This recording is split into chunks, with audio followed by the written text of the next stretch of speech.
My name is Vanessa Guzman, and I'm in Dr. Ellis's Cellular and Molecular Biology lab. Now, I've been working on a project involving the NSMCE2 gene in human embryonic kidney cells. So, the functions of the protein coded by this gene are actually not well known in human cells, but it is believed to modify the BLM protein, whose gene actually, when mutated, causes Bloom syndrome.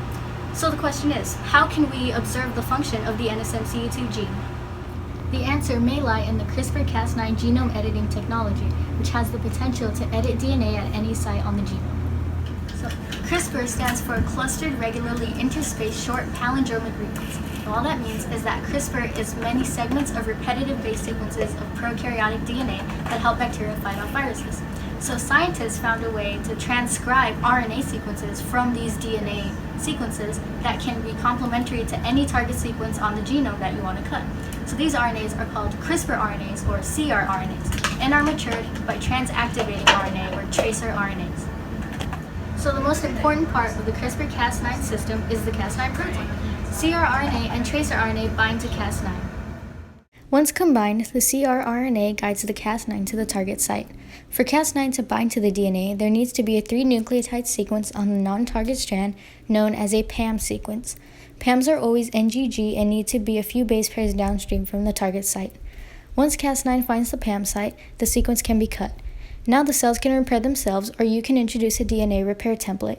This whole process is known as transfection.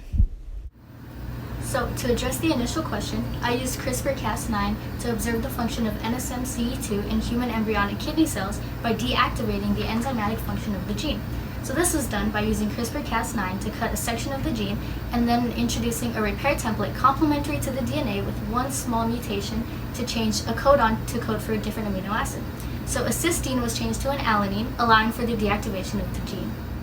So then, 2 days after I transfected the cells, I checked for signs of cutting by doing a T7 endonuclease assay, which cleaves cut ends of DNA. Then I ran this through a gel and saw that there were indeed different sized fragments of DNA, evidence that CRISPR-Cas9 cut the DNA.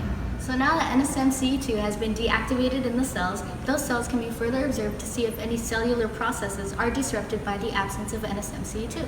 So although this experiment was really good for observing the function of NSMCE2, the question remains, is it ethically moral to edit the genome of a living organism? And if NSMCE2 indeed modifies BLM, does it still do so in those with Bloom syndrome? Or is that function disrupted since BLM is mutated?